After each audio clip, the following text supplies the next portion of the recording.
తాత వయసున్న ఓ కామాంధుడు మైనర్ బాలికతో అసభ్యంగా ప్రవర్తించాడు. తాకరాని చోట తాకుతో నీచంగా వ్యవహరించాడు. ఘటనను సీసీ కెమెరాల్లో గుర్తించిన ఆ బాలిక పేరెంట్స్ స్థానికులతో కలిసి దాడి చేశారు. తీవ్రంగా గాయపడ్డ ఆ వ్యక్తి ఆసుపత్రిలో చికిత్స పొందుతూ చనిపోయాడు. హైదరాబాద్ కులుసుంపుర పరిధిలో అర్ధరాత్రి జరిగిన ఓ ఘటన తీవ్ర ఉద్రిక్తతలకు దారితీసింది.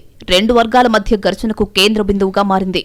హజీజ్ అబ్దుల్ అనే వ్యక్తిపై స్థానికులు దాడి చేయడంతో అతడు తీవ్రంగా గాయపడ్డాడు. ఆసుపత్రికి తరలించగా చికిత్స పొందుతూ చనిపోయాడు. హజీజ్ అబ్దుల్ ను చితకబాదడం వెనుక కారణం లేకపోలేదు. తమ 9 ఏళ్ల కూతురుతో హజీజ్ అబ్దుల్ అసభ్యంగా ప్రవర్తించాడని, తాకరాని చోట తాకుతూ నీచంగా వ్యవహరించాడని ఆరోపిస్తున్నారు ఆ మైనర్ బాలిక పేరెంట్స్. ఈ ఘటన అక్కడే ఉన్న సీసీ కెమెరాలో రికార్డైందని పేరెంట్స్ చెప్తున్నారు. ఆ దృశ్యాలను చూసిన బాలిక తల్లిదండ్రులు తమ కూతురికి జరిగిన దారుణాన్ని తట్టుకోలేక ఆగ్రహంతో దాడి చేశారు. సీసీ కెమెరా ఫుటేజ్ ను చూసిన స్థానికులు కూడా ఆగ్రహానికి లోనై బాలిక పేరెంట్స్ తో పాటు కలిసి అబ్దుల్ పై దాడి చేశారు. ఈ దాడిలో అబ్దుల్ తీవ్రంగా గాయపడ్డాడు. స్థానికుల్లో కొంతమంది దాడిని అడ్డుకుని అబ్దుల్ ను ఆసుపత్రికి తరలించారు. కానీ ఫలితం లేకుండా పోయింది. ఆసుపత్రిలో చికిత్స పొందుతూ అబ్దుల్ మృతి చెందాడు. అదే పిల్లగానికి లోపటికెళ్ళి తెచ్చి రూమ్ లో కొడుతున్నారు. కొట్టేవరకల్లా నేను ఆడ ఉంటే అందరు ఏమంటున్నారు, పిల్లగానికి నీ కొడుకు కొడుతున్నారు అంటే, నా పిల్లగాడు పండుకున్నాడు, నా కొడుకు ఎందుకు కొడతారు అని నేను అంటున్నా. ఈడ అమ్మి అమ్మి అని నెత్తి అంతా పల్లకొట్టి అందరు కొట్టిండ్రు, ఆడోళ్ళు కూడా కొట్టిండ్రు, కట్ట తీసుకొని కొట్టిండ్రు, తొక్కేసి కొట్టిండ్రు. అబ్దుల్ మృతితో వాళ్ల కుటుంబ సభ్యులు కూడా ఆగ్రహంతో ఊగిపోయారు. ఆ మైనర్ బాలిక కుటుంబంపై దాడి చేసేందుకు వెళ్లారు. దీంతో ఇరు వర్గాల మధ్య పెద్ద ఎత్తున ఉద్రిక్త పరిస్థితులు నెలకొన్నాయి. పోలీసులు ఇరు వర్గాలను చెదరగొట్టి పరిస్థితి అదుపులోకి తెచ్చారు. మైనర్ బాలికతో అసభ్యంగా ప్రవర్తిస్తున్నాడని చెప్పిన సీసీ ఫుటేజ్ ను స్వాధీనం చేసుకుని పరిశీలిస్తున్నారు పోలీసులు. అబ్దుల్ పై దాడి చేసిన వాళ్లను కూడా గుర్తించారు. ఈ రెండు ఘటనలపై పోలీసులు కేసు నమోదు చేసుకుని దర్యాప్తు చేస్తున్నారు.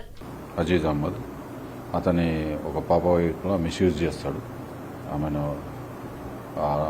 అప్రాక్సిమేట్లీ 9 to 10 years మధ్యన ఒక చిన్న పాపను మిస్యూజ్ చేస్తే ఆమె శారీరకంగా చేస్తే అప్పుడు ఆ అమ్మాయి అక్కడ చూసినటువంటి కొందరు ఆ పర్సన్ను అప్రాక్సిమేట్లీ 7-7:30 మధ్యలో చేసుకోవడం జరుగుతుంది. అక్కడ 45 మంది ఆయన కొట్టడంతో ఇమ్మీడియట్గా పోలీసుకి ఇంప్లిమెంట్ ఇస్తే పోలీసు అతన్ని ఉస్మానియా హాస్పిటల్కు షిఫ్ట్ చేశాము. ఉస్మానియా హాస్పిటల్ షిఫ్ట్ చేసిన తర్వాత అక్కడ అండర్గోయింగ్ ట్రీట్మెంట్లో వాళ్ళ మదర్తో పాటు ఉన్నాడు. వాళ్ళ మదరు అతన్ని మా హెడ్ కానిస్టేబుల్ పంపించాము. ట్రీట్మెంట్ పొందుతూ ఈరోజు నైటు 11 o'clock ఆ టైంలో చనిపోయాడు. చనిపోయిన తర్వాత ఇప్పుడు ఫర్దర్ ఇన్వెస్టిగేషన్లో వాళ్ళపైన ఇవన్నీ ఉంటాయి, కేసులు చేసి. మొత్తానికి మైనర్ బాలికతో అసభ్యంగా ప్రవర్తించినందుకు హజీజ్ అబ్దుల్ తగిన మూల్యం చెల్లించుకున్నాడని స్థానికులు చర్చించుకుంటున్నారు. నీట్ 2026 ఫలితాలలోనూ గెలుపు శ్రీ చైతన్యదే. ఓపెన్ కేటగిరీలో all India first rank, all India third rank, all India 9th rank తో పాటు ఆల్ ఇండియా ఓపెన్ కేటగిరీలో తెలుగు రాష్ట్రాలు సాధించిన టాప్ 10లో 8 ర్యాంకులు ఒక్క శ్రీ చైతన్యవే. ఎన్టీఏ వారు ప్రకటించిన ఈ ర్యాంకుల్లో ఆంధ్రప్రదేశ్ నుండి మరే ఇతర విద్యా సంస్థకు కనీసం ఒక్క ర్యాంకు కూడా లేదు. లేనే లేదు.